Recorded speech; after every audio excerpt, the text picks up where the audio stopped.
তেজপুৰৰ ৰূপকনগৰৰ নিৰ্বাসী বিস্মিতা শৰ্মাৰ বাসগৃহত কালি নিশা এটা বিষাক্ত গোৱালা সাপ সোমাই আহে।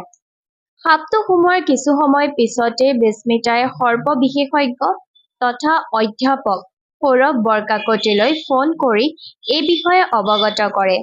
ইয়াৰ পিছতে বৰকাকতিয়ে সেই স্থানত উপস্থিত হৈ সাপটো উদ্ধাৰ কৰাৰ লগতে সৰ্প সম্পৰ্কে কিছু সজাগতা বাৰ্তা ৰাইজলৈ বুলি প্ৰেৰণ কৰে। তেওঁ কয়, সাপ আমাৰ পৰিৱেশৰ এক অবিচ্ছেদ্য অংগ। সাপসমূহে নিজৰ বিচিত্ৰ জীৱন প্ৰণালীৰে আমাৰ পৰিৱেশ তন্ত্ৰৰ ভাৰসাম্য ৰক্ষা কৰি আহিছে। সাপসমূহে এন্দুৰ, নিগনি আদি খাদ্যৰূপে গ্ৰহণ কৰি আমাৰ খাদ্যশস্য ৰক্ষা কৰে। তাৰ বাবে সাপক কৃষকৰ বন্ধু বুলি কোৱা হয়। সাপৰ বিষৰ পৰাই সৰ্পদংশনৰ চিকিৎসাৰ প্ৰতিবিধ এন্টিভেনম প্ৰস্তুত কৰা হয়।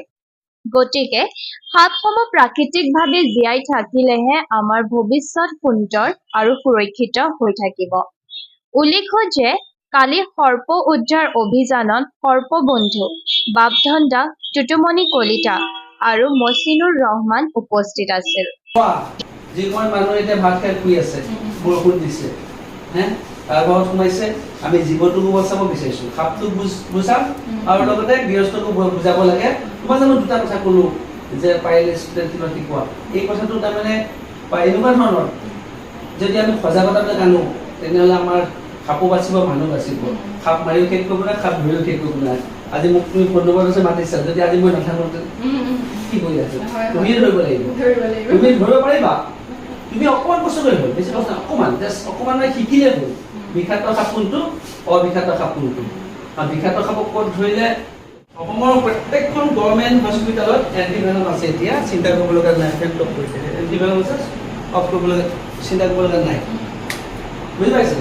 কিন্তু সাপে কামোৰাৰ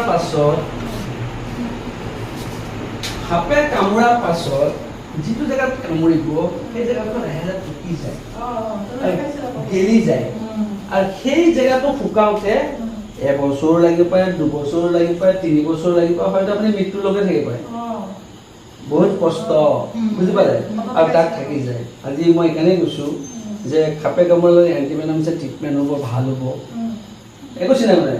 কিন্তু সেই জেগাটো শুকাওঁতে সময় লয়, বুজি পাইছে। সেইকাৰণে চিন্তা কৰিব লগা নাই। কিন্তু চিকিৎসা এইটো চবতে আছে, অসমৰ প্ৰত্যেকখন চৰকাৰী হস্পিটেলত ট্ৰিটমেণ্ট আছে, বুজি পালে। ৰেচিপিটো ভালকৈ হ'লে দেখিলে নহয়, কিমান মৰমত উঠাই দিছোঁ, তাক ধুনীয়া কৰি পেকিং কৰিছোঁ।